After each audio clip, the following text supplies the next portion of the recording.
Ngayon ay ipapakilala ko sa inyo ang isang teenager na may supreme power, pero hindi niya gusto ang kapangyarihan niya at laging gustong itago, kaya madalas siyang minamaliit ng iba. Hanggang sa isang araw, nang binugbog ang kanyang nakababatang kapatid, sa wakas ay nagpasya siyang itigil ang pagtatago ng kanyang lakas at maghiganti sa mga humahamak sa kanya. Ang bata na ito ay ang lalaking bida ng Mob Psycho 100, si Mob. Nagsisimula ang kwento sa isang mundo kung saan may mga espiritu, at mayroong ilang mga tao na nagtatrabaho sa exorcism. Isa sa kanila si Arataka, na sinasabing isang esper. Ngunit sa katunayan, siya ay isang nangungunang scammer na walang anumang psychic power. Isang araw, hiniling sa kanya ng isang mag-asawa na paalisin ang masamang espiritu. Pagkatapos makipag-ayos sa bayad, dinala nila si Arataka sa haunted building. Dito raw namatay ang isang lalaki matapos itong matakot sa ipis at tumalo na tumama sa kisame na naging masamang espiritu. Sa sandaling iyon, biglang lumabas ang espiritu. Inilabas ni Arataka ang kanyang lihim na sandata, ang mga asin, upang salakayin ito. Ngunit sa kasamaang palad, ito ay walang silbi.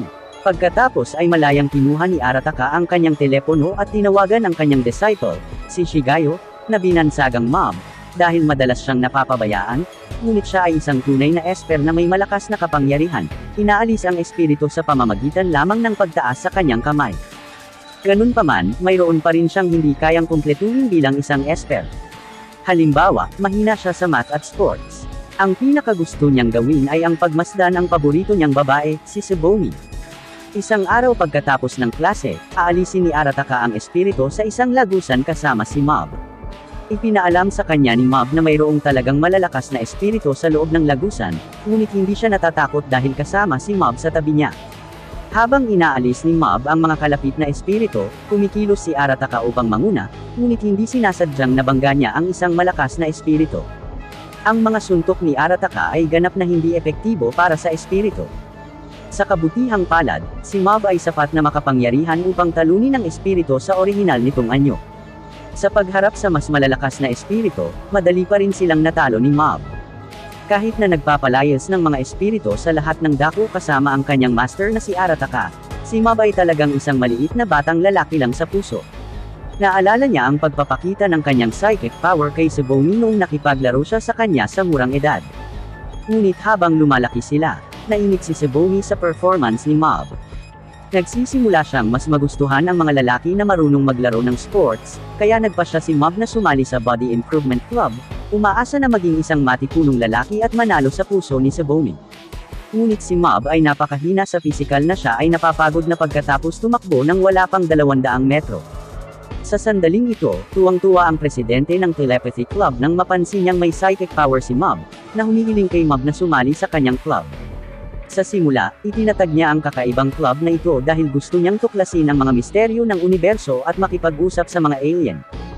Si Mob na may psychic power ay ang perpektong miyembro para sa Telepathy Club, ngunit ngayon gusto lang ni Mob na bumuo ng mga muscles at makuha ang puso ni Tsuboni. Pagkatapos, pinaalalahanan ng Pangulo si Mob na dapat niyang basahin ang isip ng batang babae sa pamamagitan ng telepathy, at alamin kung ano mismo ang gusto nito. Pagkatapos ng klase sa pag-iisip sa sinabi ng presidente kanina lang, biglang may nakatagpo si Mob na isang kakaibang babae na nakasuot ng smile mask, na nakikitang nagkakaproblema si Mob. Pagkatapos ay dinala niya si Mob sa isang kakaibang organisasyon, na pinangalan ng LOL, na may dahilan para malutas ang kanyang problema. Lahat ng miyembro dito ay nakasuot ng smile mask. Bilang pinuno, si Dimple ay umakyat sa entablado. Tinanggal ng lahat ang maskara at biglang tumawa. Samantala, si Mob ay itinulak sa entablado kasama ang isang nasa middle age na lalaki at ang kanyang kaklase na si Ichi. Kakaiba, humagalpak din ng tawa ang walang gana na middle age na lalaki matapos tanggalin ang kanyang maskara. Bilang miyembro ng Muse Club, nabalitaan ni Ichi na mayroong isang culto dito, na nagbabalak na mag-scout para dito. Gayunpaman, humagalpak din siya ng tawa nang hindi mapigilan matapos tanggalin ang kanyang maskara. Tanging si Mob ang hindi tumatawa nang tinanggal niya ang kanyang maskara. Hiniling ni Dimple kay Mob na tumingin sa paligid, na sinasabi sa kanya na magmumukha siyang kakaiba kung hindi siya tatawa, na nagpapaalala sa kanyang masamang alaala sa murang edad. Noong mga oras na iyon, nakikipaglaro si Mob sa kanyang mga kaklase. Lahat ng kanyang mga kaibigan ay tumatawa habang si Mob ay nanatiling walang ekspresyon, na ginagawang kakaiba si Mob sa iba. Kaya naman, unti-unting nawala ang mga kalaro ni Mob. Sinusubukan ni Dimple ang lahat para mapatawa si Mob, ngunit nabigo pa rin siya. Tinutuya niya si Mob tungkol sa kanyang kawalan ng damdamin, na sinasabi na hindi kailanman makakasama ni Mob ang kanyang minamahal na babae, na ikinagalit ni Mob. Alam niyang hindi tao si Dimple kundi masamang espiritu. Matapos may hayag, dinurog ni Dimple si Mob gamit ang kanyang kapangyarihan. Naalala ni Mob na aksidente niyang nasugatan ang mga tao sa paligid niya gamit ang kanyang psychic power noong bata pa siya, kaya lagi niyang pinipigilan ang kanyang kapangyarihan. Ngunit ang panggagalit ni Dimple ay nagdudulot ng pagsabog ng kanyang mga negatibong emosyon, at ang kanyang galit ay umabot sa 100%. Sa kanyang katawan na naglalabas ng gintong buhay, tila siya ay naging isang Super Saiyan, na awaken si Mob, na agad na natalo si Dimple. Ikinuwento ni Mob ang nangyari ngayon sa kanyang master na si Arataka. Pagkatapos ay inaliw siya ni Arataka na nailigtas niya ang maraming tao, na naging zero ang galit ni Mob. Pagkatapos, nakita ni Mob ang isang berdeng espiritu, na lumabas na si Dimple. Ayaw niyang maging isang espiritu magpakailanman, kaya siya ay nagtatag ng isang kulto na may layuning maging isang Diyos. Inaanyayahan niya si Mob, na may malakas na psychic power, na maging pinuno sa tuktok ng mundo. Tinanggihan ito ni Mob at nagnanais na patayin si Dimple, ngunit iniligtas ni Dimple ang kanyang sariling buhay sa pamamagitan ng pangakong hindi magiging masama. Dinala ni Mob si Dimple kay Arataka, ngunit hindi nakikita ni Arataka si Dimple. Nagsisinungaling siya na si Dimple ay masyadong mahina para makita, na ginagawang lubos na magtiwala si Mob kay Dimple at pinapayagang manatili sa kanya si Dimple. Dahil alam niyang nagsinungaling lang si Arataka na wala namang psychic power, hindi ito ibinunyag ni Dimple dahil ang tunay niyang layunin ay nakawin ang katawan ni Mob at gamitin ito para magkaroon ng malakas na kapangyarihan. May isang estudyanteng nagngangalang Tenga, na gustong maging pinakamalakas na hooligan sa malapit. Gayunpaman, madali siyang natalo ng isang blonde-haired na batang lalaki, na nagngangalang Taruki, nang sumalakay sa unang paaralan, ang Black Vinegar Middle School. Hindi ito makayanan ni Tenga, na humihiling sa mga miyembro ng Body Improvement Club na ipaglaban siya, ngunit ito ay tinanggihan ng makatarungang pangulo. Nagkataon namang nakita ni Tenga si Mob na may mahinang hitsura, na nag-iisip ng masamang ideya. Si Tenga ay sumulat ng isang peking liham ng pag-ibig kay Mob, na humihiling sa kanya na magkita sa parke. Bagamat sinabi ni Dimple na peke ito, pumunta pa rin si Mob sa parke para makita kung ano ang mangyayari. Pagkatapos ay nagpadala si Tenga ng hamon sa mga hooligan ng Black Vinegar Middle School, na hinihiling sa kanila na lumaban sa parke. Sa pag-aakalang dumating si Mob para sa labanan, kinidnap si Mob ng mga mag-aaral sa Black Vinegar Middle School at kinuha siyang bihag. Nang marinig na kinidnap si Mob, ang mga miyembro ng Body Improvement Club ay tumungo sa Black Vinegar Middle School para iligtas si Mob, na eksaktong plano ni Tenga sa Body Improvement Club, upang talunin ang Black Vinegar Middle School. Sa simula, maayos ang lahat. Ang Body Improvement Club ay napakalakas kaya madali nilang natalo ang hooligans ng Black Vinegar Middle School, ngunit sa pagdating ni Taruki, madali niyang binaliktad ang mga bagay at natigilan ang mga miyembro ng Body Improvement Club. Alam ni Mob na may psychic power si Taruki. Matapos niyang tanggalin ang tali sa kanyang katawan, pinayuhan niya si Taruki na huwag samantalahin ang kanyang psychic power para ibuli ang mga ordinaryong tao. Nang malaman na may ibang nagmamay-ari ng psychic power, gusto ni Taruki na labanan si Mob, ngunit ang kanyang mga pag-atake ay hindi epektibo para kay Mob. Naaalala ni Mob na itinuro sa kanya ni Arataka na walang pagkakaiba sa pagitan ng mga may psychic power at sa mga tumatakbo ng mabilis, o mahusay na kumanta, kaya huwag makipaglaban sa mga ordinaryong tao gamit ang psychic power ng dahil lang sa isang pakiramdam ng higit na kalakasan, at huwag gawin ang psychic power na maging sandata para saktan ang iba. Ngunit si Taruki ay may eksaktong kabaligtaran na pag-iisip, sa palagay niya ay pinagpala siya na magkaroon ng psychic power, kaya minamaliit niya ang ibang tao. Siya ay umaatake ng mas mabangis, na hinahampas si Mob sa mga pader. Nang makitang hindi pa rin ginagamit ni Mob ang kanyang psychic power, umakbang si Dimple, ngunit pinatay ni Taruki sa isang shot, kaya umabot sa 50% ang galit ni Mob, ngunit matyaga na hinikayat ni Mob si Taruki na huwag gumamit ng psychic power. Si Taruki ay hindi nakikinig sa kanya, umaatake kay Mob gamit ang mga kutsilyo. Kinailangang mag-counter-attack si Mob at hindi sinasadyang maahit si Taruki na nakalbo. Patuloy na hinihikayat ni Mob si Taruki. Alam niyang ang pagiging masungit ni Taruki sa kanya ay dahil sa kawalan niya ng tiwala, tulad ni Mob mismo. Ang pag-aalala tungkol sa pagiging isang ordinaryong tao kung mawawala ng psychic power, tuluyang nagwala si Taruki. Sinakal niya si Mob at inulit na siya ay isang mahusay na tao, sinusubukang kontrahin ang sinabi ni Mob. Sa sandaling ito, naaalala ni Mob ang panahon nang siya at ang kanyang nakababatang kapatid na lalaki ay ninakawan. Hindi niya maiwasang gamitin ang kanyang psychic power, na hindi sinasadyang masaktan ang kanyang mahal na kapatid. Nagilty siya, at pagkatapos noon, sumumpa siya na hindi niya gagamitin ang psychic power sa isang ordinaryong tao. Nang makitang mas gugustuhin ni Mob na mabulunan kaysa gumamit ng psychic power, nakaramdam ng sama ng loob si Taruki. Sa sandaling ito, may liwanag na nagniningning sa likod ni Taruki. Lumalabas na ginising ni Mob ang kanyang makapangyarihang puwersa, tinamaan si Taruki sa kalangitan sa isang iglap, at nawasak pa ang kanyang damit. Napagtanto ni Taruki sa hangin na siya ay isang ordinaryong tao lamang. Nang magkamalay si Mob, umiiyak siya dahil muli niyang sinasaktan ang isang tao gamit ang kanyang psychic power. Isinalaysay ni Mob ang kanyang karanasan kay Arataka. Nagsabi sa kanya si Arataka na nakatulong din naman siya sa maraming tao gamit ang psychic power, kaya huwag palaging mag-isip sa negatibong paraan, na nagpapagaan ng pakiramdam ni Mob. Sa lalong madaling panahon, ang pagkasira ng Black Vinegar Middle School na dulot ni Mob ay nasa balita. Matapos makita ang balita, ang kapatid ni Mob, si Ritsu, ay tumingin sa isang komplikadong hitsura. Si Ritsu ay isang mahusay na estudyante pati na rin isang miyembro ng Student Council.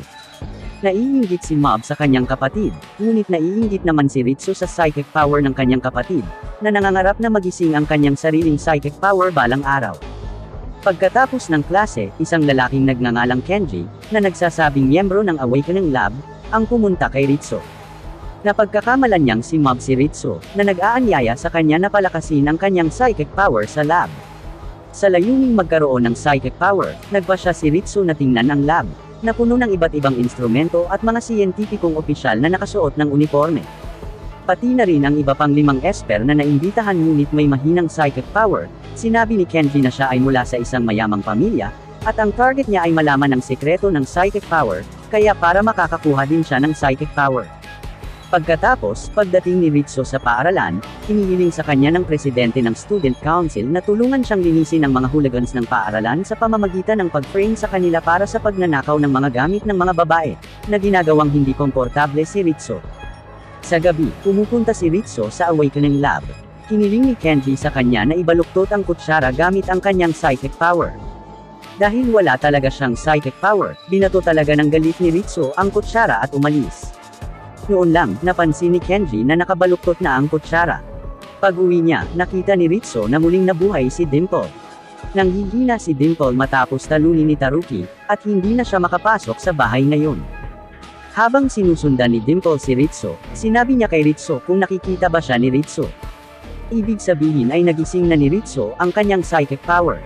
Hiniling ni Dimple kay Ritsu na maghanda ng maraming kutsara at subukang ibaluktot ang mga ito gamit ang kanyang psychic power, na napag-alaman na hindi niya magawa.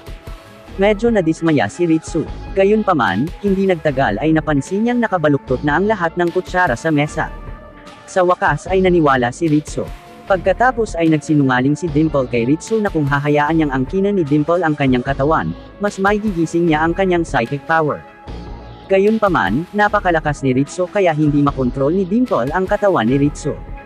Sa halip, makakatulong lamang siya kay Ritsu na magpakawala ng mas malakas na kapangyarihan.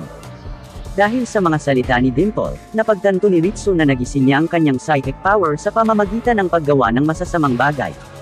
Kung gusto niyang makakuha ng mas malakas na kapangyarihan, dapat siyang patuloy na gumawa ng masasamang bagay, kaya patuloy siyang naging masama, sa gayon, nagiging mas malakas ang kapangyarihan niya.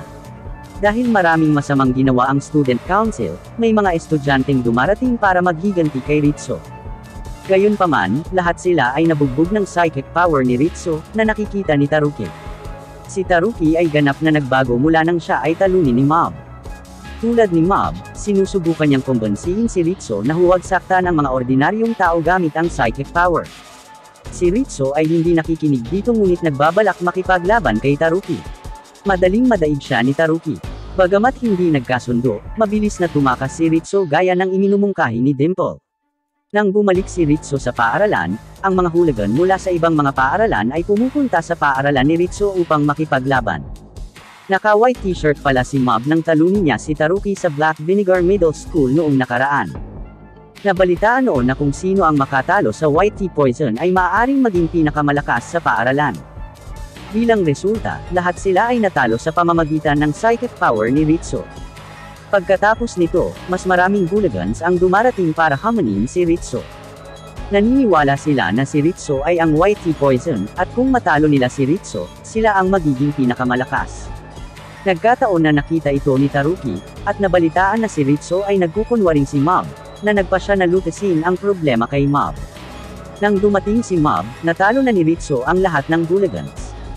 Tinanong siya ni Mob kung ano ang ginagawa niya dito, habang malamig lang na sumagot si Ritsu na mayroon din siyang psychic power. Nang mapansin na dumarating si Mob, mabilis na umalis si Dimple sa katawan ni Ritsu. Sa halip na umatras, sinalakay ni Ritsu ang kanyang kapatid na si Mob. Gayunpaman, hindi nagagalit si Mob, sa halip, masaya niyang binabati si Ritsu para sa pagkakaroon ng psychic power. Noong bata pa sila, umiiyak si Ritsu dahil wala ito. Ngunit para kay Ritsu, hindi siya kailanman nangahas na galitin si Mob mula noong siya ay bata pa, dahil ang kanyang kapatid ay may psychic power, at hindi sila kailanman nagtatalo. Ngayon ay sa tingin niya ay sa wakas ay mayroon na siyang lakas upang protektahan ang kanyang sarili, kaya natapos na ang kanilang pagkakapatiran. Hiniling niya sa kanyang kapatid na makipagduel sa kanya, ngunit ang sabi lang ni Mob, "Ako ay kapatid ni Ritsu," at pagkatapos ay dumaan kay Ritsu at humingi ng paumanhin sa mga hooligan na binugbog ni Ritsu. Ang mga hooligan ay hindi naging malinaw tungkol sa kanilang sitwasyon, na humihiling kay Mob na lumuhad upang humingi ng tawad. Sa hindi inaasahan, talagang bumaba si Mob, na nagsasabing ayaw niyang makakita ng nasasaktan, o nakakasakit ng iba. Nang tumigil na ang sitwasyon, tumalo ng isang estranghero mula sa bubong at sinaktan si Ritsu, na hindi man lang makaganti. Balak niyang kunin si Ritsu. Sinubukan siyang pigilan ni Mob, ngunit napabagsak siya sa lupa. Naglalakad siya sa karamihan, hinihiling ang lahat ng mga hooligan na lumuhad, at lahat sila ay sumusunod sa kanyang mga salita. Nang makitang nasa panganib ang kanyang kapatid, sinubukan siyang pigilan ni Mob gamit ang kanyang psychic power, ngunit natalo pa rin siya at malubhang nasugatan. Kahit nakakasabi lang ni Ritsu na gusto niyang makipaghiwalay kay Mob, ngayon ay hindi niya kayang makitang nabubugbog ang kanyang kapatid. Dahil alam niyang si Ritsu mismo ang target ng estranghero, nakiusap siya sa estranghero na palayain ang kanyang kapatid, at sinabing handa siyang kunin. Ngunit sinuntok lang ng estranghero si Ritsu, na agad na nagpapataas ng galit ni Mob sa 100%. Di nagtagal, ang estranghero ay sinuntok ng mapangwasak ng malakas na kapangyarihan ni Mob. Sa panahon ng labanan, nasira ang Amerikana ni Mob, at nalantad ang kanyang puting t-shirt. Napagtanto ng mga hooligan na si Mob ay eksaktong ang White T-Poison. Nang sa tingin ng lahat ay mananalo na si Mob, ang estranghero ay gumagamit ng isang pandaraya, na nag-spray ng pulang spray na maaaring pansamantalang mawala sa mga esper ang kanilang psychic power. Ang estranghero ay nagnanais na patayin ang lahat ng mga hooligan dito, ngunit muling tumayo si Mob. Nang makita ito, nagmamadali na tumakas ang estranghero na dala si Ritsu. Ngunit sa katunayan, sa sandaling ito, si Mob ay nahulog sa isang pagkawala ng malay, at pagkatapos ay kinuha ni Taruki.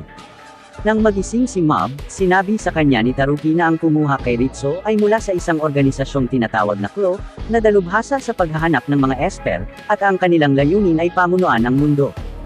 Alam ito ni Taruki dahil minsan din siyang na-target, ngunit ang ipinagtataka niya ay kung paano nalaman ng organisasyong ito ang pagkakaroon ni Ritsu. Sa sandaling iyon, ipinaalam ni Dimple na malamang na ang Awakening Lab na bumisita kay Ritsu ang nag-leak ng impormasyon. Pagdating nila sa Awakening Lab, nawasak na ito. Nadatnan nila si Kenji dito na nawalan ng malay. Nalaman nila mula kay Kenji na ang Claw ay nagnanais na hulihin si Mob, ngunit hindi nila sinasadyang kinidnap si Ritsu dahil sa maling impormasyon mula sa Awakening Lab. Matapos marinig ang karanasan ng estranghero, alam ng kadre ng ikapitong dibisyon ng Claw na mayroong mas malakas na esper, na nagpas siyang hulihin si Mob ng personal. Gayunpaman, madali siyang nadaig ni Mob at ni Taruki.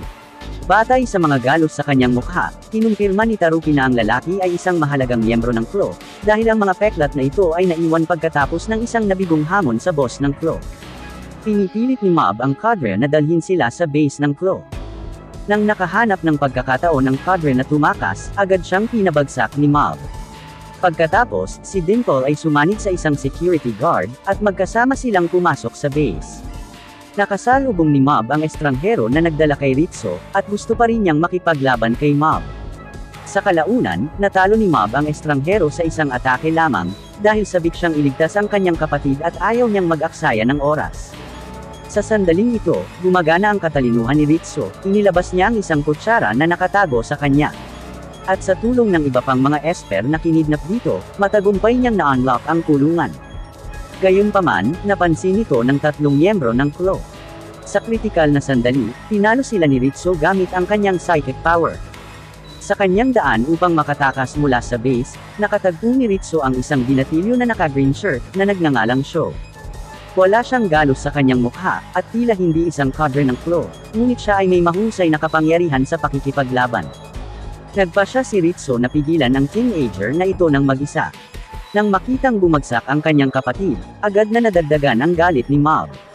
Sa puntong ito, lumitaw ang isa pang cadre na magaling sa brainwashing at sinusubukang e-brainwash si Mob gamit ang kanyang psychic power, ngunit sa halip ay pumukaw sa negatibong emosyon ni Mob.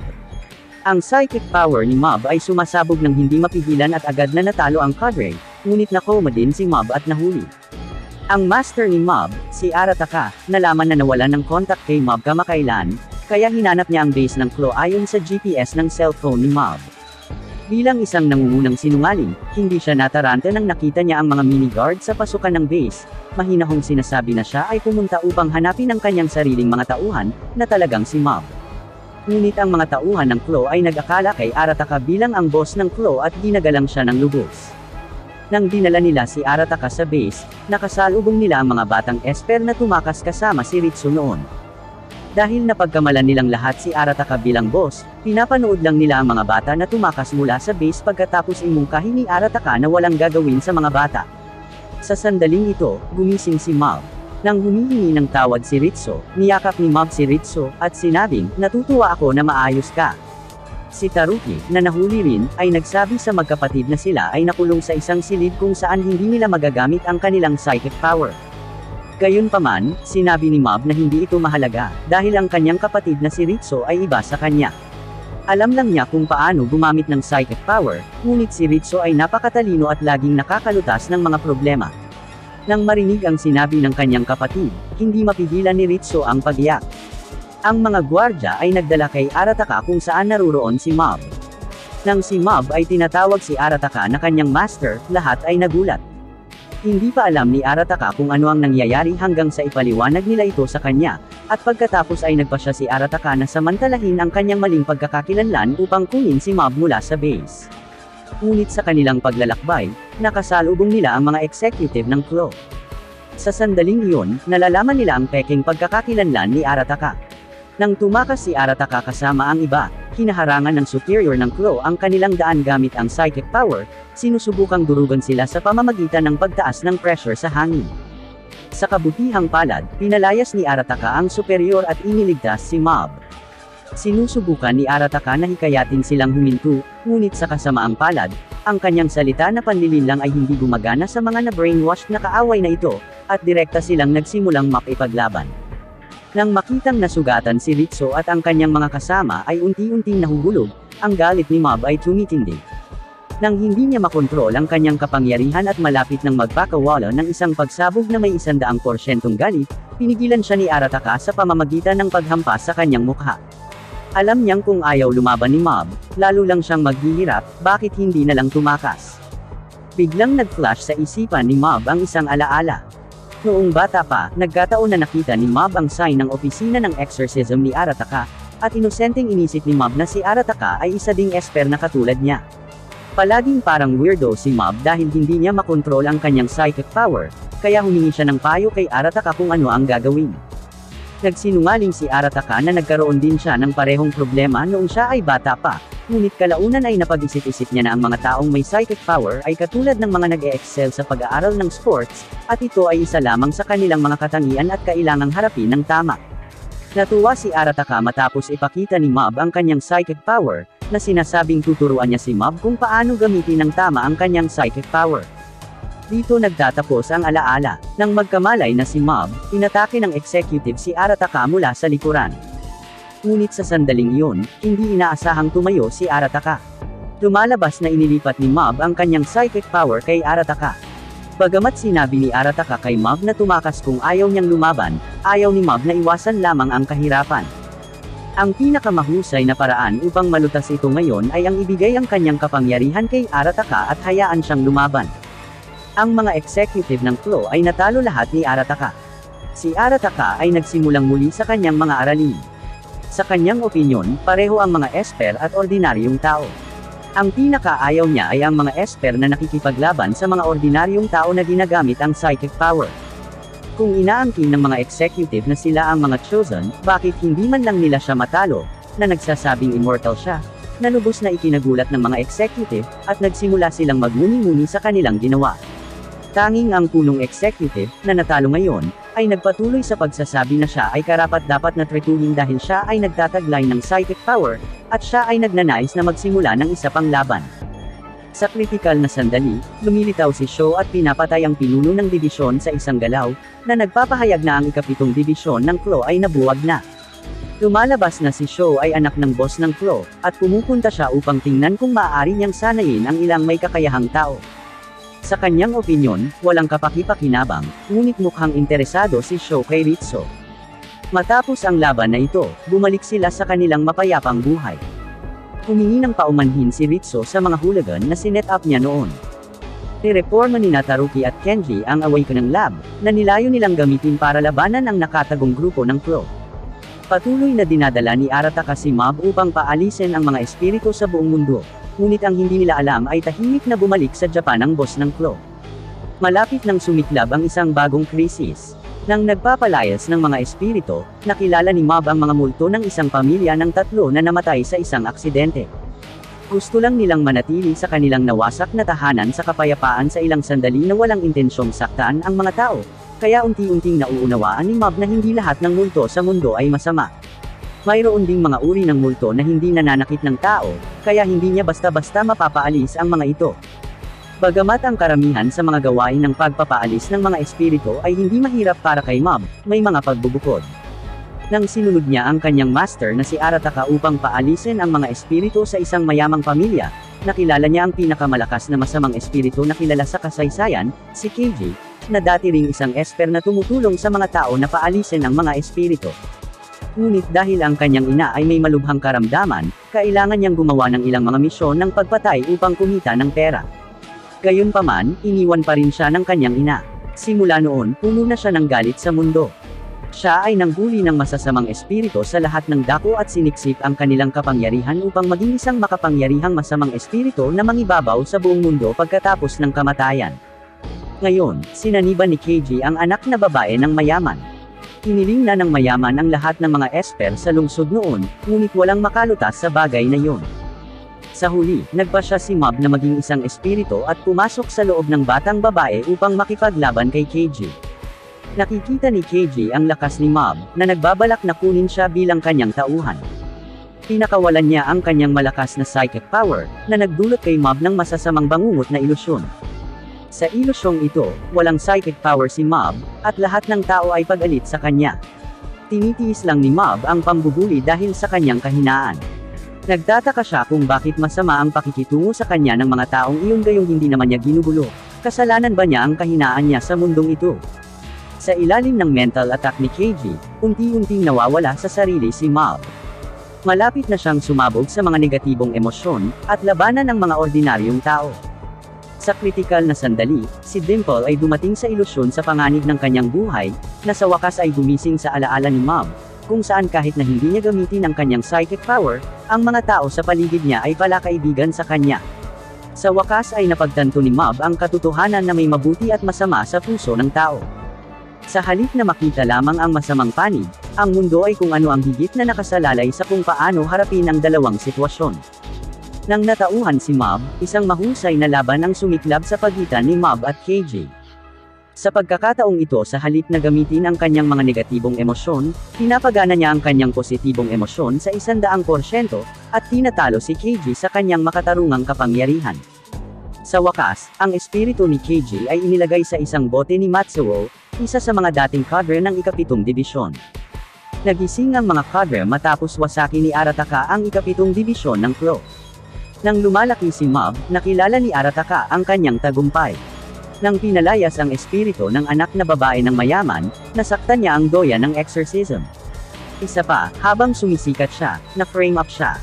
Inaanyayahan si Arataka na gumanap ng mga pagpapaalis ng espiritu sa isang palabas. Sa tingin niya ay artista lamang ang binatilyong sinapian ng masamang espiritu, at kailangan lang niyang magpanggap na paalisin ang espiritu saglit at kikilos ang aktor na parang pinapaalis ang espiritu. Siya ay magiging mas sikat. Hindi niya alam na ito ay isang sabuatan lamang ng Doyan. Habang gumamit na ng lahat ng uri ng pamamaraan si Arataka ngunit hindi pa rin maalis ang espiritu, biglang nagiging normal ang binatilyo. Pagkatapos ay sinabi ng Doyan na ang binatilyo ay artista lamang na hindi naman sinasapian ng masamang espiritu. Kaya, ang kasinungalingan na si Arataka ay walang psychic power ay ganap na nalantad, at ito ay kinuha bilang isang biro ng lahat na hindi niya mapaalis ang espiritu pagkatapos na magsagawa ng kakaibang sayaw sa loob ng 30 minuto. Pagkatapos noon, ang mga bisita ni Arataka ay tinetrato na siya ngayon bilang isang sinungaling, at naabot niya ang lalim ng desperasyon sa kanyang buhay. Gusto niyang magsagawa ng press conference para makabawi sa kanyang kasinungalingan sa kanyang kagalingan sa pagsasalita. Sa kasamaang palad, ang mga tanong ng reporter ay lalong nakakalito. Nang halos hindi na makayanan ni Arataka ang sitwasyon, lumilipad sa ere ang lahat ng kagamitan sa eksena. Ang lahat ng nasa press conference at ang mga manunood sa harap ng TV ay nag-iisip na ito ay sanhi ng psychic power ni Arataka, na sinisira ang mga alingaw na si Arataka ay walang superpower. Pagkatapos ng press conference, nakita ni Arataka si Mob, at alam niyang si Mob ang gumamit ng kanyang psychic power para tulungan siya. Hindi niya maintindihan kung bakit ginawa pa rin yun ni Mob matapos niyang malaman na manloloko ang kanyang master. Masiglang tugon ni Mob, matagal ko nang alam ang tunay mong pagkatao at mabuting tao ka. Pagkatapos, nagsimulang habulin ni Mob si Seboni. Malapit nang magsagawa ng marathon ang paaralan. Nagpasya si Mob na ipagtapat ang kanyang pagmamahal kay Seboni kung maaari siyang mapabilang sa top 10 sa marathon, ngunit napakahirap na makamit ito dahil palagi siyang nasa last 10 dati. Sa kabutihang palad, lahat ng mga kasamahan ni Mob ay sumusuporta sa kanya at gumawa sila ng espesyal na pagsasanay para sa kanya. Ibinigay ni Tenga ang kanyang bagong sapatos kay Mob, at binibigyan din ng Arataka ng holiday si Mob, na sinasamahan siya sa kanyang pagsasanay. Si Mob ay tumatakbo hanggat kaya niya habang nasa karera, na ikinagulat ng lahat sa kanyang lakas. Ngunit ang mga himala ay hindi palaging nangyayari, si Mob ay nahimatay dahil sa pisikal na pagkahapo. Paggising niya ulit, tapos na ang karera. Samantala, nakita ni Ritsu ang isang hindi inaasahang panauhin sa bahay, na lumabas na si Sho, ang nagpakita sa ika-7 dibisyon ng Claw. Nang umuwi si Mob, nakita niyang nasusunog ang kanyang bahay. Sa kabila ng pagpapahinto ng lahat, sumugod si Mob sa kanyang bahay, na hindi inaasahang nakahanap ng ilang bangkay. Habang ang mga ngiti at mga boses ng kanyang mga magulang at kapatid ay pumapasok sa kanyang isipan, ang kanyang galit ay patuloy na lumalaki at umabot sa sukdulan nito. Sa kabutihang palad, pinaalalahanan ni Dimple si Mob na maaaring peke ang mga bangkay. Hinihiling niya kay Mob na isipin ang tungkol sa Claw, maaaring ito ay kanilang pagsasabuatan. Sa pangungumbinsi ni Dimple, huminahon si Mob. Nang matuklasan na may 3 esper malapit sa lungsod, agad siyang lumipad doon. Pinilit silang sabihin kung hinuli nila ang kanyang mga magulang at kapatid. Nahaharap sa malakas na kapangyarihan ni Mob, ang 3 esper ay umamin na ang kanilang target ay si Mob, ngunit wala silang kinalaman sa sunog dahil hindi sila nakarating sa bahay ni Mob. Matapos pakinggan ang salaysay ni Dimple tungkol sa nangyari sa bahay ni Mob, si Arataka ay pinakalma si Mob na sa tingin niya ay hindi pinatay ang kanyang pamilya, na nagpapagaan sa pakiramdam ni Mob, ngunit pagod na pagod si Mob na muli siyang nahimatay. Sa sandaling iyon, nahuli ni Taruki ang isang kaaway na pumasok. Pinipilit nila siya at nakuha ang masamang balita na ang boss ng Claw ay bumalik sa Japan kasama ang kanyang 600 esper, at ang kanyang layunin ay ganap na masakop ang mundo. Ngayon ay magsisimula sila sa Japan. Samantala, tingnan natin ang boss ng Claw, si Koichiro. Inanunsyo niya na 20 taon na siyang nagplano, at ngayon ay kikilos na siya. Pinipilit ang mga mortal na malaman ang pagkakaroon ng mga esper. Sa parehong oras, sina Sho at Ritsu ay nagpapakita sa isang lihim na cabin. Nagpunta pala si Sho para iligtas ang mga magulang ni Mob at si Ritsu. Niloloko nila ang mga magulang ni Mob na maglakbay sa ibang mga lungsod, para pansamantalang malayo sila sa mga alitan. Nag-iipon din si Sho ng ilang esper, at isa na rito si Ritsu. Ang layunin nila ay pigilan si Koichiro sa pagsira sa mundo. Hindi nagtagal, sinimulan ni Toichiro ang kanyang plano. Mayroong 5 esper sa ilalim ng utos ni Toichiro, na binansagang Ultimate 5. Ipinadala niya ang isa sa kanila, si Ryo, upang kidnapin ang presidente ng Japan. Sa proseso, nakatagpo ni Ryo si Taruki. Bagamat bulag si Ryo, may kakayahan siyang mag-teleport at mahulaan ang susunod na galaw ng kalaban. Kapag nahulaan niya ang pag-atake, maaaring hindi ito mapinsala. Sa makatuwid, si Taruki ay hindi katugma para kay Ryo, at sa lalong madaling panahon ay natalo. Sa kabutihang palad, si Taruki ay nailigtas sa lalong madaling panahon pabalik sa base ng kanyang mga kasamahan, ngunit ang Claw ay nagsimulang sakupin ang mundo. Kung magtatagumpay sila, ang mga cadre na gustong alisin ang ika-7 dibisyon ay paghihigantihan. Sa ilalim ng pamumuno ni Arataka, nagsimula sila ng kontra-atake. Ipinadala nila ang ilan sa kanila upang maakit ang atensyon ng mga miyembro ng Claw sa ibabaw, habang ang iba ay pumapasok sa imburnal upang pumuslit sa base ng Claw. Tingnan natin ang bahagi ni Sho. Sa ilalim ng kanyang pamumuno, si Ritsu at iba pang mga esper ay lumapit din sa base ng Claw kung saan sila nakatagpo ni Toshiki, isa sa Ultimate 5, na kayang kontrolin ang mga halaman upang bitagin ang iba at sipsipin ang mga sustansya mula sa kanilang katawan. Ang ibang mga esper ay nananatili at naglalaban, habang sina Sho at Ritsu ay pumasok sa base upang pigilan si Toichiro. Samantala, inaalagaan ni Arataka si Mob, na wala pa ring malay. Sa hindi inaasahang pagkakataon, ipinadala ng Claw si Hiroshi, isa sa Ultimate 5, upang tambangan sila. Sinubukan ni Arataka na gamitin ang spray na ninakaw niya mula sa mga cadre ng Claw, ngunit lumalabas na hindi epektibo kay Hiroshi. Ang masama pa, ginigising nito ang mas malakas na psychic power ni Hiroshi. Pansamantalang maaaring maposes ni Dimple si Mob, at inakay palayo si Hiroshi. Si Dimple ay inatake ni Hiroshi sa daan, at na-knockout palabas sa katawan ni Mob. Sa kabutihang palad, si Mob ay nakuha ni Musashi, ang presidente ng Body Improvement Club. Para protektahan si Mob, ang mga miyembro ng Body Improvement Club ay lumaban kay Hiroshi. Ang psychic power ni Hiroshi ay ang kanyang mga muscles at nakakatakot na lakas, kaya ang mga miyembro, na ang lakas ay nakabatay din sa mga muscles, ay ganap na walang kapantay para sa isang esper tulad ni Hiroshi. Sa kritikal na sandali, si Dimple ay nagposes kay Musashi. Sa isang taos-pusong pagnanais na protektahan ang kanyang kasama, ipinakita ni Musashi ang kanyang potensyal, na pinapagana ang kanyang 100% lakas ng muscles. Sa huli, sa kanyang sinanay na muscles, natalo niya si Hiroshi na lumilikha ng mga peking muscles gamit ang psychic power. Nang ang lahat ay masaya sa tagumpay, muling tumayo si Hiroshi. Sa kabutihang palad, nagising si Mob, pinatay si Hiroshi sa isang atake. Samantala, nakarating sina Sho at Ritsu sa headquarters ng Claw, ngunit naharang ni Ryo. Nagpasya si Ritsu na pigilan ang kalaban at si Sho ay nag-iisang pumasok sa base. Nang sa wakas ay hinarap ni Sho ang kanyang ama, pinakawalan niya ang kapangyarihang naipon sa loob ng 3 buwan, ngunit madaling naharang ng kanyang ama. Pagkatapos, ipinaliwanag ni Toichiro kung bakit gusto niyang sakupin ang mundo. Nang malaman ni Toichiro ang kanyang sarili na isang esper, naglibot siya sa buong mundo upang hanapin ang esper na maaaring lumaban sa kanya. Ngunit dahil wala siyang mahanap na ibang esper na kasing lakas niya, naisip niyang karapat-dapat siyang pamunuan ang mundo. Upang hayaang sumuko si Sho, inilabas ni Toichiro ang kanyang kapangyarihang naipon sa loob ng 20 taon. Nagmamadali din si Mob sa headquarters, ngunit nakatagpo si Toshiki, na kayang kontrolin ang mga halaman. Sa oras na ito, si Matsuo, na kumuha ng masamang espiritu ni Keiji noon, ay sumama rin sa labanan, ngunit ang kanyang masamang espiritu ay hindi katugma kay Toshiki. Sa panahon ng labanan, hindi sinasadyang napalaya si Keiji, at natalo niya si Toshiki sa isang iglap gamit ang kanyang malakas na kapangyarihan. Gusto niyang alisin ang mga masasamang esper na ito, ngunit nahikayat siya ni Mob, ang mabait na batang lalaki. Sa opinyon ni Mob, lahat ay maaaring magbago. Ayaw niyang lutasin ang mga problema sa pamamagitan ng pagpatay. Na-impluwensyahan ni Mob, si Keiji ay nawala kaagad. Si Ritsu at ang iba pang mga kapartner ay nasa matinding pakikipaglaban-laban kay Ryo, isang malakas na kaaway. Napagpasyahan ni Taruki mula sa kanyang nakaraang pakikipaglaban kay Ryo na kung may sapat na mga tao na sama-samang umaatake, hindi makakagawa ng tumpak na mga paghatol si Ryo. Sa ilalim ng kanilang magkasanig na pag-atake, si Ryo ay malubhang nasugatan. Sa sandaling ito, naramdaman niyang dumarating si Mob na may malakas na enerhiya.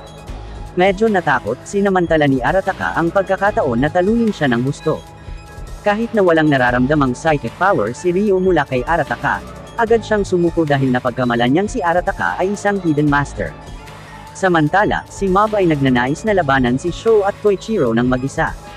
Sa kanyang pag-akyat sa itaas na palapag, nakilala niya si Katsuya, isa sa Ultimate 5, na may katulad na karanasan kay Mob. Nawala ang lahat ng kanyang mga kaibigan dahil hindi niya makontrol ang kanyang superpower, at madalas na masaktan ang mga ito sa kanyang pagkabata. Noong desperado na siya, si Koichiro ang nagpalakas ng loob niya at kinuha siya bilang subordinate, kaya napakagalang ni Katsuya kay Koichiro. Gayunpaman, sinabi ni Mob kay Katsuya na magdudulot ng maraming problema si Koichiro kung sisirain niya ang lungsod at sasaktan ng ibang tao. Nakikita ni Mob na ayaw ni Katsuya na saktan ang sinuman, na nagpapaalala sa kanya na siya ay pinagsamantalahan, na lubos na ikinagalit ni Katsuya, na naging sanhi ng matinding labanan na sumiklab. Sinabi ni Katsuya na gusto niya lamang ng isang kaibigan, at sumagot si Mob na handa siyang maging kaibigan ni Katsuya. Sa panahon ng laban, nararamdaman ni Katsuya ang emosyon ni Mob sa pamamagitan ng kanyang lakas. Nalaman niyang hindi makontrol ni Mob ang kanyang psychic power noon, tulad niya, pero pinili niyang maging mabait na tao, pareho sila. Sa wakas, si Katsuya ay naimpluwensyahan ni Mob at naging kaibigan niya. Matapos harapin si Katsuya, sa wakas ay nakaharap ni Mob ang pinakahuling boss, si Koichiro.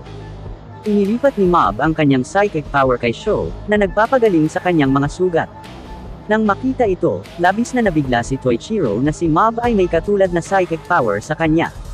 Hinikayat ni Mob si Koichiro na isuko ang pagsakop sa mundo. Sa opinyon ni Koichiro, ang mga Esper ay mas mataas kaysa sa mga ordinaryong tao.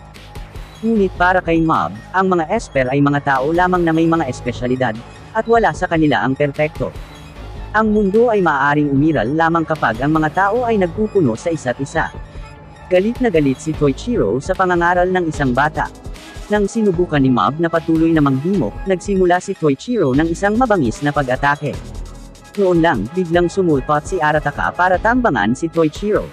Ngunit umiwas si Koichiro at sumalungat sa pag-atake ni Arataka. Sa kabutihang palad, tinutulungan ito ni Katsuya na harangan ito. Ang pag-atake ni Koichiro kay Arataka ay lubos na ikinagalit ni Mob, na naging sanhi ng kanyang galit na umabot sa 100%, kaya nagpasya siyang turuan si Koichiro ng isang aralin bago siya hikayatin. Ngayon, ito ang labanan sa pagitan ng dalawang pinakamalakas na Esper sa mundo. Si Mob ay unti-unting nawawala sa sarili sa labanan.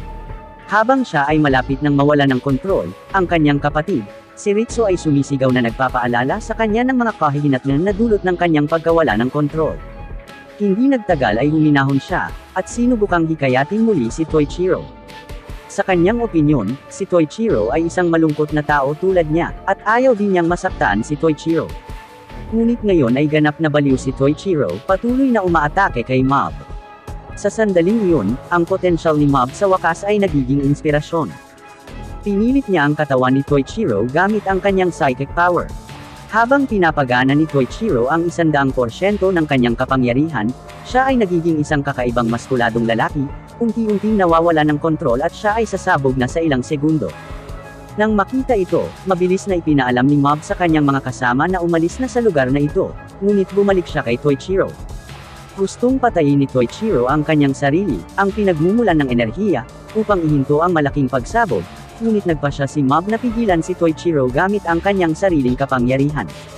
Nakikiramay si Mob sa malungkot at nahihirapan na lalaking ito, at nagpasyang iligtas siya. Ang mga salita ni Mob ay nagpapaalala kay Koichiro sa kanyang asawa, isang mabait na tao tulad ni Mob. Hanggang sa siya ay nasa isang desperado na sitwasyon, napagtanto niya kung gaano kahalaga ang pagmamahal na ito at ang kanyang pinakamamahal na asawa ay nasa tabi niya. Si Mob ay sumisipsip ng enerhiya ni Koichiro sa lahat ng kanyang pagsisikap. Sa isang nakasisilaw na puting liwanag, isang malaking ulap ng kabute ang lumilitaw sa kalangitan. Sa huli, nabubuhay si Mob at natapos ang malaking labanan. Si Koichiro ay inaresto ng mga opisyal ng gobyerno. Kino-comfort ni Sho ang kanyang ama na hihintayin niya ang kanyang pagbabalik kasama ang kanyang ina. Pagkatapos, lumilitaw ang malaking broccoli sa lungsod, na inaakalang isang himala. Tanging si Mob lang ang nakakaalam na galing ito sa isang bag ng broccoli seeds na ibinigay sa kanya ni Arataka. Ang mga binhi na ito ay sumisiksik ng lahat ng enerhiya ni Toichiro sa pamamagitan ni Mob at nagiging malaking broccoli. Pagkatapos ng krisis, isang bagong kasama ang sumali sa opisina ni Arataka, na lumabas na si Katsuya, isang mahiyain at introvert na esper. Tinulungan ni Arataka si Katsuya na ayusin ang magulo niyang buhok. Mula ngayon, si Mob ay hindi lamang isang mabuting kaibigan ni Katsuya kundi pati na rin ng kanyang master. Bumuo sila ng bagong team para harapin ang iba't ibang kakaibang espiritu sa mundong ito. Hindi nagtagal, may problema si Mob. Huling termino na niya sa middle school, at hinihiling ng paaralan sa bawat mag-aaral na punan ng isang paraan ng mga plano sa hinaharap, kung saan kailangan nilang isulat kung anong career ang pinakagusto nilang gawin sa hinaharap. Napag-alaman niyang lahat ng tao sa paligid niya ay may kanya-kanyang pananaw sa hinaharap.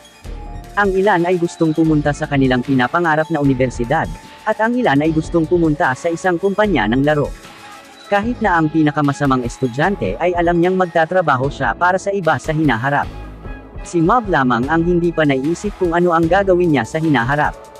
Nang nabalitaan ni Mob na ang kanyang paboritong babae, si Seboni, ay kukuha ng mga pagsusulit sa pasukan upang makapasok sa isa sa nangungunang 3 mataas na paaralan sa bansa, masaya siya para sa kanya. Pero at the same time, naiinis siya na wala siyang maisip na plano sa hinaharap. Gayunpaman, pansamantala niyang inalis ang kanyang mga alalahanin. Isang araw, may bisita na lalaki sa opisina ni Arataka, na kumuha ng kakaibang display. Sinabi niya mula noong binili niya ito, palagi siyang nakakaranas ng masasamang bagay, at hinulaan niya na may sumpa sa display na ito, kaya hiniling niya kay Arataka na alisin ang sumpa. Hindi ito sineseryoso ni Arataka sa una, ngunit pinaalalahanan siya ni Mob na mas mahusay na ibaba ang display, na nagsasabi na talagang may sumpa dito. Nang malaman na ang presyo ng display ay aabot sa 80,000 yen, nabigla si Arataka at ang kanyang mga kasama. Pagkaalis ng panauhin, nagsinungaling si Arataka na nagkukunwari lang siyang hindi alam ang sumpa, na may layuning subukan ang kakayahan ni Katsuya sa pagmamasid, na nagpapakaba kay Katsuya. Sa tingin niya si Arataka ay isang mahusay na esper. Nagpapanggap na subukan ang kakayahan ni Katsuya, hiniling sa kanya ni Arataka na paalisin ang mga espiritu. Bilang isa sa Ultimate 5, madaling tinanggal ni Katsuya ang sumpa, ngunit aksidente niyang nasira ang isang piraso ng display. Nakaramdam siya ng labis na pagkabalisa, at nagnanais na makakuha ng pautang upang bayaran ang pagkalugi ng pagsira ng display. Sa sandaling iyon, si Arataka ay naglalabas ng isang rice ball na nakolekta ng napakatagal at nakakakuha ng ilang butil ng bigas mula dito. Pagkatapos ay gumawa siya ng isang labis na pose, at idinikit ang nasira na piraso ng display na may mga butil ng bigas. Si Katsuya, ang walang muwang na tao, ay nag-iisip na si Arataka ay may malakas na kapangyarihan upang maayos niya ito, kaya labis na hinahangaan siya. Nang umuwi siya sa gabi, nagkakaproblema pa rin si Mob sa pagsagot sa form. Sinabihan siya ni Dimple na punan ito ng basta-basta, dahil walang makakapaghula sa hinaharap, ngunit sa palagay ni Mob ay dapat niyang seryosohin ito dahil may kaugnayan ito sa kanyang hinaharap. Kaya sa susunod na araw, pumunta siya sa Body Improvement Club, tinanong ang mga miyembro ng club kung ano ang gusto nilang gawin sa hinaharap, at nalaman niyang lahat ay may kanya-kanyang pangarap. Maging si Tenga na laging hangal ay pangarap na maging cartoonist. Nagiging lutang si Mob, at tulala sa rooftop. Noon lang, nakita niya si Ichi, na miyembro ng Muse Club, at palihim siyang pinagmamasdan. Matapos makita ang superpower ni Mob, si Ichi ay lihim na bumuo ng isang kulto na pinangalanang Psycho Helmet Cult. Desidido siyang gawing pinuno ng kulto si Mob, maging hinuhulaan niya na ang malaking broccoli sa lungsod na ito ay dulot ni Mob. Gayunpaman, ayaw ni Mob na maging pinuno, ang nais lamang ay mamuhay ng normal, at nag-aalala pa rin siya sa kanyang kinabukasan. Hindi nagtagal, nakatanggap si Arataka ng komisyon. Dinala niya si Mob at si Katsuya sa bahay ng isang walang pag-asa na nasa middle age na lalaki, na puno ng basura. Inaangkin ng lalaki ang kanyang sarili na naiimpluwensyahan ng masasamang espiritu, kaya hindi siya motivated sa kanyang buhay. Pinaghihinalaan din niya na ang mga espiritong iyon ang dahilan kung bakit hindi siya mapromote at makahanap ng kasintahan, na naging sanhi pa ng pagkakalbo niya. Ngunit sa totoo lang, ang kanyang pagkakalbo ay sanhi lang ng genetic inheritance. Itinuring din ng lalaki ang basura bilang mga kayamanan na makakapagtanggol sa kanya, at umaasa siyang mapapaalis ni Arataka ang masasamang espiritu.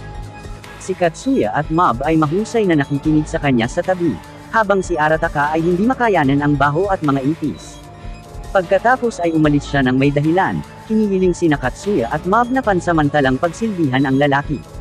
Pagkatapos umalis ni Arataka, ang lalaki ay patuloy na nagsasabi ng ilang mga negatibong salita na ang kanyang buhay ay nasira at walang sinuman ang gustong makipag-ugnayan sa kanya.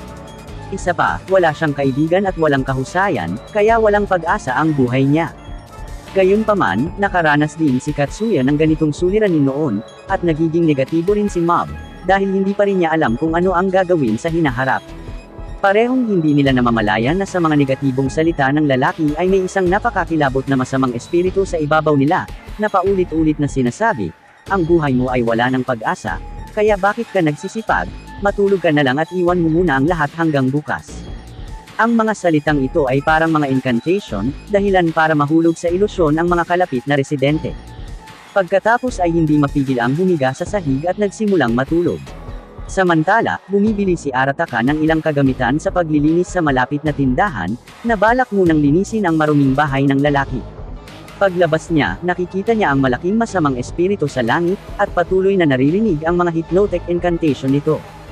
Sa kabutihang palad, si Arataka ay may malakas na kalooban. Pansamantala niyang tinataboy ang mga pag-atake ng incantation nito gamit ang cleanser. Pagkatapos noon ay agad siyang tumakbo patungo sa bahay ng lalaki. Nang makita ang kanyang dalawang alagad na nakikinig pa rin sa lalaki, hiniling niya sa kanila na tingnan ang masamang espiritu sa langit. Nagsinungaling siya na ang kanyang kapangyarihan ay mapanira, at hiniling sa kanila na paalisin ang masamang espiritu, ngunit hindi niya napagtanto na ang kanyang dalawang disipulo ay mayroon ding pinakamataas na kapangyarihan.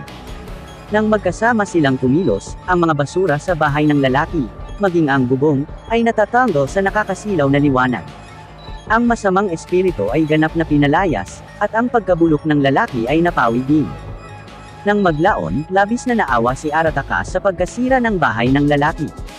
Pero sabi ng lalaki ayos lang, dahil nakabili na siya ng insurance. Habang siya ay patuloy na nagpapakita ng kanyang pasasalamat, ang lalaki ay tila talagang nakahanap ng pag-asa sa kanyang buhay. Ngunit nang makaalis na si Arataka at ang kanyang mga kasama, dinampot na lamang niya ang manga na inorder niya at naglakad pabalik sa kanyang silid. May kaugnayan ba talaga sa masamang espiritu ang kabiguan ng kanyang buhay? Sa sandaling ito, ang dalawang disipulo ay naguguluhan. Iniisip ni Katsuya ang kanyang buhay na walang mga kaibigan, at naiinis pa rin si Mob na hindi niya maisip ang kanyang magiging landas.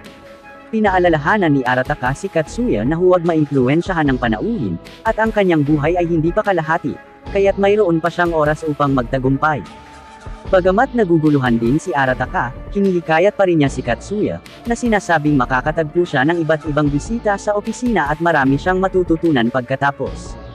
Nang maglaon, humingi ng payo sa kanyang guro si Mob.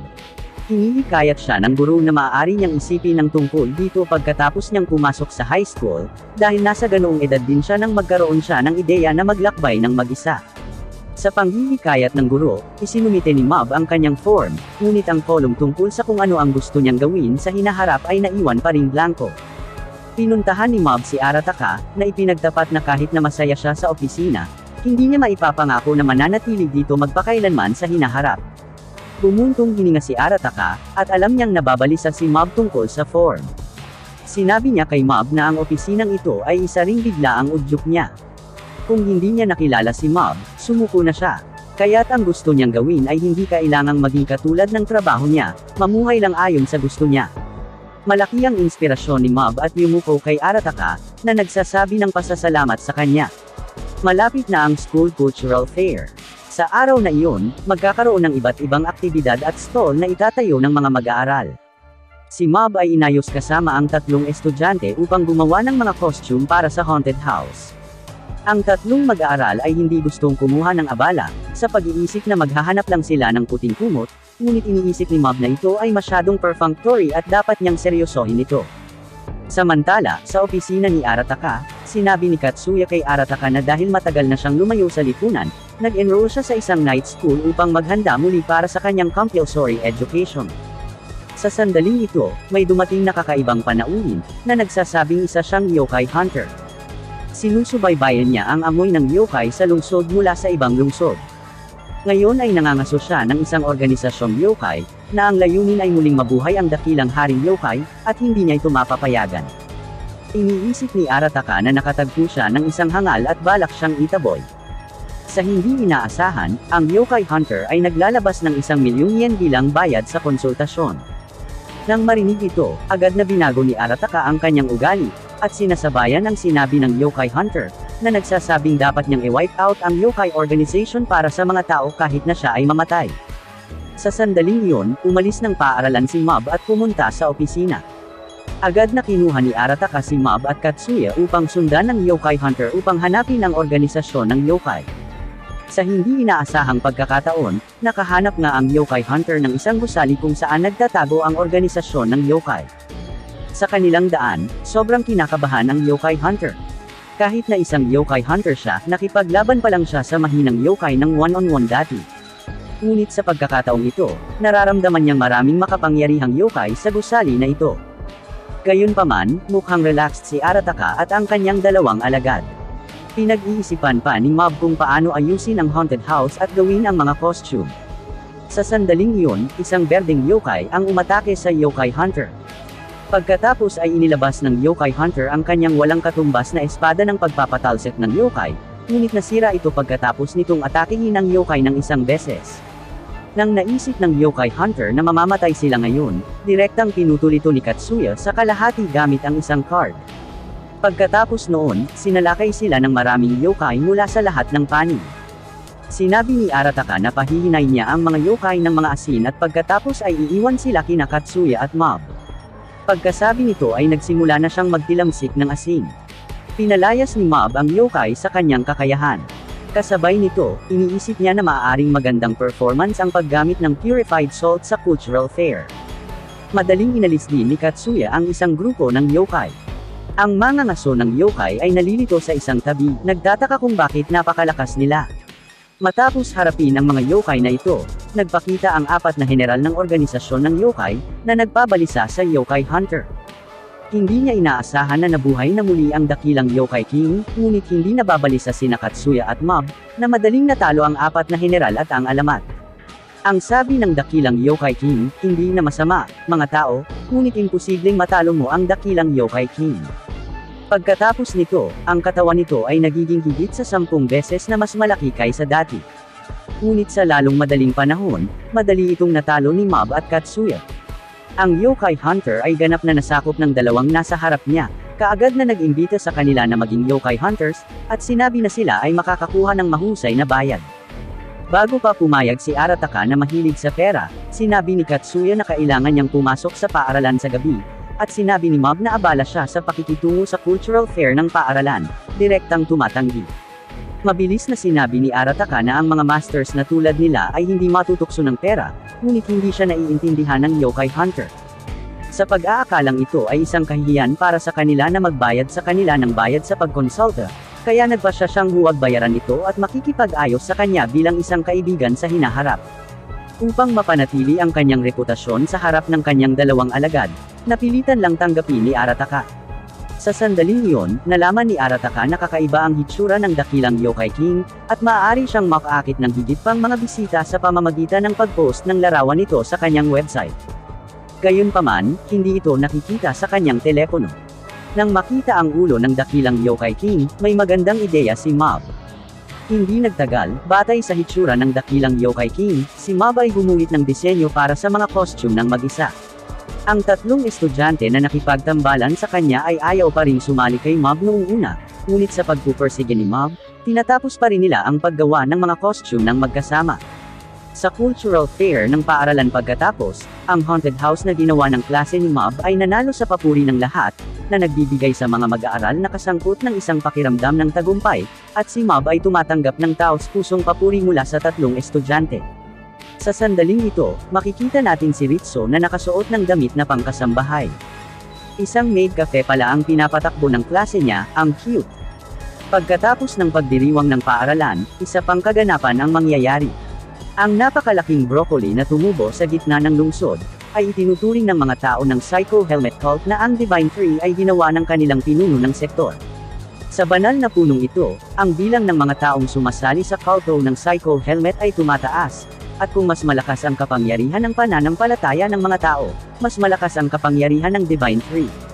Ngayon ang mga sanga at tangkay ng mga banal na puno ay kumakalat sa lahat ng sulok ng lungsod, nakakabaliw na sumisiksik ng mga sustansya ng lungsod. Sa sandaling ang kapangyarihan ng pananampalataya ng mga tao ay umabot sa tuktok nito, isang presidente ng kulto ng Psycho Helmet ang aktwal na lumilitaw. Mukha lang siyang si Mob, at pagkatapos ay pinakita ang kanyang banal na kapangyarihan sa eksena, na lumikha ng isang malaking broccoli sa lugar, na ikinagulat ng lahat at ginagawang kilalanin ng lahat ng mananampalataya ang kanyang pagkakakilanlan bilang Pangulo. Pagkatapos magpakita ng Pangulo, ang kulto ay naging mas nabaliw, at nagsimula silang magbigay ng libreng mga candy sa mga residente ng lungsod, na sinasabing ginawa mula sa isang bahagi ng katawan ng Divine Tree at may epekto ng pagsigla ng katawan at nakapagpapalakas. Bukod dito, marami rin silang mga produkto na may kaugnayan sa Divine Tree, tulad ng biskwit, inumin at iba pa, na lahat ay gawa sa Divine Tree. Si Taruki ay hindi sinasadyang kumain ng isa sa mga biskwit, at agad na na-brainwash, inuulit na ang Divine Tree ay ang pinakamahusay, pinupuri ang presidente ng kulto. Dahil si Taruki ay may mga superpower at ang kanyang katawan ay mas lumalaban kaysa sa mga ordinaryong tao, hindi nagtagal ay nagkamalay siya at iniluwa ang cookie mula sa kanyang bibig. Napagtanto niya kaagad na ang mga merienda na ito na ginawa mula sa Divine Tree ay may epekto sa pag-brainwash, kaya't sinundan niya ang clue sa gitna ng lungsod kung saan matatagpuan ang Divine Tree, at nakipagkita siya sa Pangulo ng kulto dito. Paulit-ulit na inuulit ng Pangulo na siya ang Diyos ng mundong ito, at ang lahat ng tao ay dapat magpasakop sa kanya. Muli niyang pinaluhod si Taruki sa pamamagitan lamang ng pagsulyap sa kanya. Ngunit sa susunod na sandali, tinanggal ni Taruki ang brainwashing at muling nagkamalay.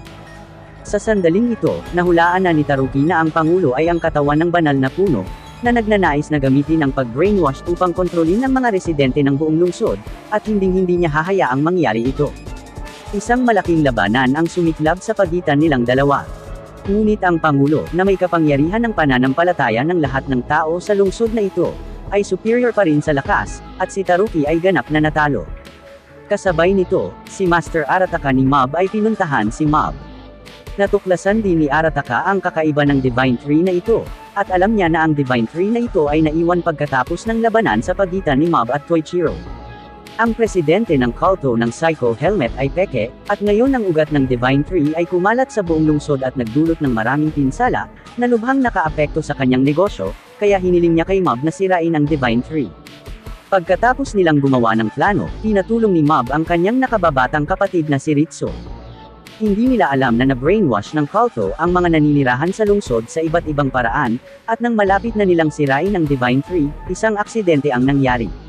Hindi sinasadyang nakain ni Ritsu ang libreng candy na ibinigay ng kulto, at na-brainwash. Dinala niya si Mob at Arataka sa pulong na ginanap ng Psycho Helmet Cult. Bagamat si Arataka ay tumakas kasama si Mob, sa pakikipag-ugnayan sa iba ngayon, si Arataka ay na-brainwash ng mga miyembro ng kulto sa pamamagitan ng hypnosis. Nakakagalit ito kay Mob. Maari niyang payagan ang mga miyembro ng cult na makahanap ng mga karaniwang libangan at umani ng kaligayahan sa kultong ito. Ngunit talagang hindi niya matitiis ang Pangulo na niloloko ang lahat at gumagamit ng brainwashing para kontrolin ang isipan ng mga tao, maging ang kanyang mga kasama ay kontrolado. Kaya't pinuntahan niya ang Divine Tree na iyon, at kakaiba, tila nahulaan ng presidente na darating si Mob, at ang mga miyembrong nagbabantay dito ay gumawa ng paraan para sa kanya, na nagpapahintulot kay Mob na makapasok sa loob ng Divine Tree. Nakita ni Mob si Taruki, na nakulong sa loob ng Divine Tree. At saka, nararamdaman niya ang presensya ni Dimple sa kanyang superpowers. Ang taong kumokontrol sa Divine Tree para likhain ang katawan ng peking presidente ay ang kasamahan ni Mob, si Dimple.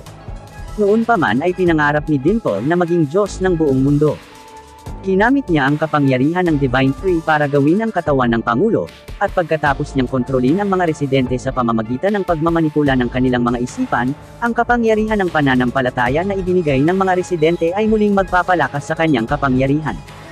Ngayon ay may kapangyarihan na si Dimple na lumaban kay Mob. Patuloy na hinihikayat ni Dimple si Mob na sumali sa Psycho Helmet Cult upang ibahagi ang kanyang mga karapatan. Pakiramdam niya ay napakalakas ni Mob, at nakakalungkot na hindi gamitin ang kanyang mga superpower. Sa sandaling ito, ang buong lungsod ay sumali sa Psycho Helmet Cult, kabilang ang pamilya at mga kaibigan ni Mob, na nakatagpo ng ganap na kaligayahan sa kulto. Bilang karagdagan, si Sebomi, ang babaeng crush ni Mob, ay sumali rin sa kulto. Kung si Mob ay maaaring maging pangalawang pangulo ng kulto, maaari siyang umibig kay Sebomi. Tatlong salita lang ang sinasagot ni Mob sa pangungumbinsi ni Dimple, tinatanggihan ko ito. Sa opinyon ni Mob, ang kaligayahang ito ay peke, dahil ang mga tao ay hindi maaaring pumili ng buhay na gusto nila ayon sa kanilang mga kagustuhan. Ang pagkilos ni Dimple na pagmamanipula sa isip ng mga tao ay sadyang hindi mapapatawad. Galit na galit si Mob, sinusubukang talunin ang pekeng katawan ng Pangulo gamit ang kanyang superpower, ngunit masyadong malakas ang kapangyarihan ng Divine Tree. Kahit na masira ni Mob ang isang katawan, paraming mga katawan ang lalabas, at ang mga ugat ng banal na puno ay sumisipsip na rin ang kapangyarihan ni Mob. Nang makitang tumatangging sumuko si Mob, na-activate ni Dimple ang kanyang banal na kapangyarihan upang lumikha ng isang ginintuang katawan at lumalaban kay Mob, na ang kapangyarihan ay naabsorb ng husto, at ngayon si Mob ay hindi makakapantay kay Dimple. Paulit-ulit siyang ibinabagsak sa lupa ni Dimple. Sa panahon ng labanan, natuklasan ni Mob na si Dimple ay nagpapakita ng awa sa kanya, at napagtanto niya na hindi lahat ng ito ang talagang gusto ni Dimple. Ang sinabi ni Dimple tungkol sa pagnanais na maging Diyos sa mundong ito ay hindi niya talaga gustong sabihin. Galit na galit, sinira ni Dimple ang coat ni Mob sa pamamagitan ng suntok, at nalantad ang t-shirt ni Mob na may pattern ng unggoy. Natigilan si Dimple at agad na nagreklamo na ang pangit ng damit ni Mob. Nang marinig ito, nagalit si Mob at umabot siya ng 100%. Palibhasa'y puno ng lakas sa isang iglap, iniisip ni Dimple na mamamatay na siya, ngunit nang nawala ang liwanag, napansin ni Dimple na hindi siya inaatake ni Mob. Sa sandaling ito, nawawala rin ang enerhiya sa katawan ni Mob. Nang nalilito si Dimple, sabi ni Mob, alam ko na si Dimple ang pinakamapagkakatiwalaan. Si Taruki pala ang nagrekomenda kay Mob na bilhin ang t-shirt na ito, at siguradong maaakit ni Mob ang mga babae kung magsusuot ito ng t-shirt na ito. Nang makita ni Ritsu at Arataka si Mob na nakasuot ng t-shirt na ito, inisip nila ang damdamin ni Mob, at hindi pa rin sinabi kung ano talaga ang iniisip nila, kahit napakiramdam nila ay pangit ito. Hanggang sa sabihin ito ni Dimple ay naaalala ni Mob ang kakaibang hitsura ni Ritsu at Arataka nang makita siyang nakasuot ng t-shirt na ito. Nalaman ni Mob na tanging si Dimple lang ang nagsasabi sa kanya ng totoong iniisip niya. Ilang beses na ang nakalipas, sinubukan ni Dimple na talakayin ang mga bagay-bagay kay Mob, ngunit sa bawat pagkakataon ay binabaliwala lang. Noong panahong iyon, si Mob ay nahuhulog sa mga bagay na walang kabuluhan ng buhay at hindi pinansin ang damdamin ni Dimple. Taos-puso siyang humihingi ng tawad kay Dimple, alam niyang hindi niya talaga gusto ang pagnanais ni Dimple na kontrolin ang puso ng mga tao at pamunuan ang mundo. At sa isip niya, si Dimple ay isang napakagandang kasama at hindi gagawa ng masama sa iba. Nakakakuha si Dimple ng pag-iisip sa mga sinabi ni Mob. Desidido na si Dimple na maging Diyos ng mundong ito mula nang maging multo siya, at ang pangunahing dahilan ay hindi siya nakilala ng iba. Pero nang nakilala niya si Mob, nagbabago ang lahat.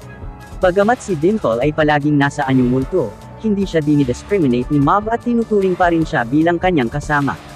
Dahil dito, nakalimutan ni Dimple ang kanyang pagnanais na maging Diyos saglit, at ngayon ay ginagawa niya ang matinding hakbang na ito dahil palaging hindi siya pinapansin ni Mob sa panahong ito. Sa sandaling ito, taos-pusong sinasabi ni Mob kay Dimple na sa hinaharap, tiyak na pakikinggan niyang mabuti ang kanyang sasabihin, at tiyak na papansinin niya ang kanyang nararamdaman. Nang marinig ito, lubos na naantig si Dimple, at ngayon ay nalaman niyang mas gugustuhin pa niyang makipagkaibigan kay Mob kaysa maging Diyos ng mundong ito. Sa wakas ay nagkasundo ang dalawa, at inalis ni Dimple ang kanyang kontrol sa Divine Tree, na nangangakong tutulungan si Mob na sirain ang Divine Tree. Sa labanan ngayon, napagod si Mob, at nagpasya si Dimple na iuwi muna ang nanghihinang si Mob. Kaya lang, may nakitang mali si Dimple.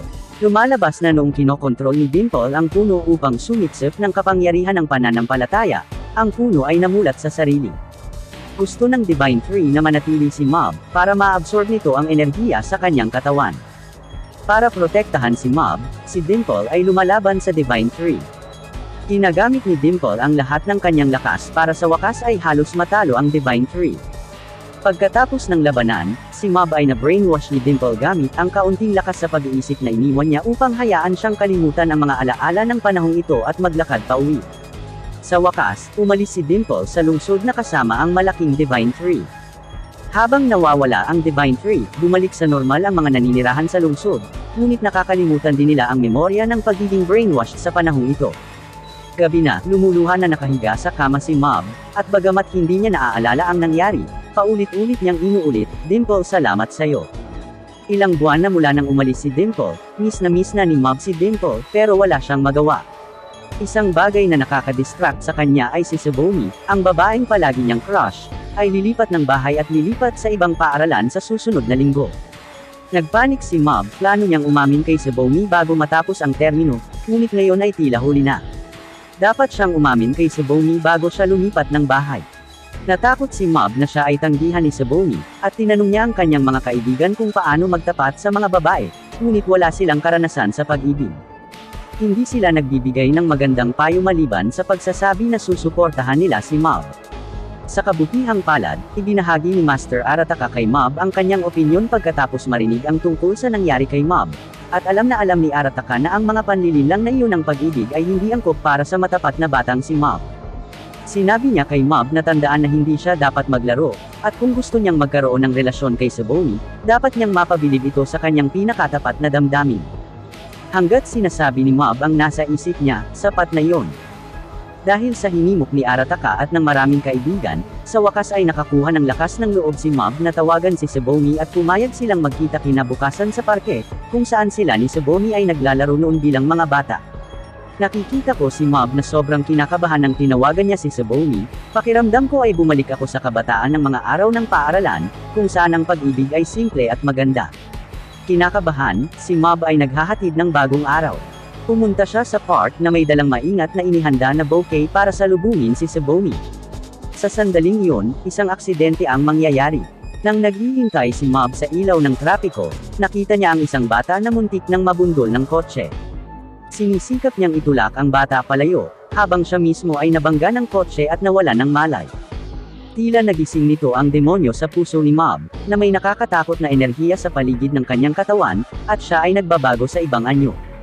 Ang mga gusali sa paligid ng mga lugar na kanyang nadidaanan ay nawasak, na naging dahilan ng pagkataranta ng mga residente sa buong lungsod.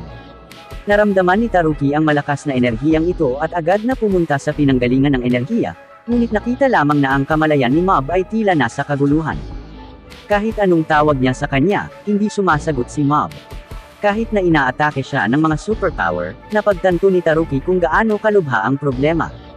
Nang sinubukan niyang gisingin si Mob, nakita niyang labis na nagmamalasakit si Mob sa mga bulaklak sa kanyang kamay. Balak ni Taruki na sirain ang mga bulaklak upang gisingin ang kamalayan ni Mob, ngunit sa halip ay nagalit ito sa kanya. Pagkatapos ay inilunsad ni Mob ang galit na pag-atake kay Taruki, na walang pakialam sa lahat ng kanyang nawasak. Lumalaban sila mula sa kagubatan hanggang sa sentro ng lungsod, at ang mga nakapaligid na gusali ay lubhang napinsala sa labanan, na naglalagay sa mga nakapaligid na residente sa panganib. Nang mapansin ito ni Taruki, agad siyang nanawagan sa mga residente na mabilis na umalis sa lugar, at ginagamit din ang kanyang superpower para protektahan ang mga residenteng malapit ng matamaan ng mga durog na bato. Ngayon ay napakabaliw ni Mob na muli siyang naglabas ng malalakas na enerhiya. Ang mga tao sa paligid niya ay walang oras upang tumakas, at malapit ng mapahamak ng enerhiya na ito. Mababa ang tingin ni Taruki sa mga ordinaryong tao dahil may mga superpower siya, at si Mob ang nagsabi sa kanya na ang ordinaryong tao ay walang pinagkaiba sa mga psychic at hindi sila dapat tretuhin ng iba. Si Taruki ay nagdadala ng pananampalataya sa kanyang puso laban sa malakas na enerhiya ni Mob. Sandali na nagising si Mob ni Taruki at napaluha sa pagkakasala. Hindi niya makontrol ang kanyang katawan, at ngayon ay umaasa na lamang siya na makakalaban at matatalo siya ni Taruki.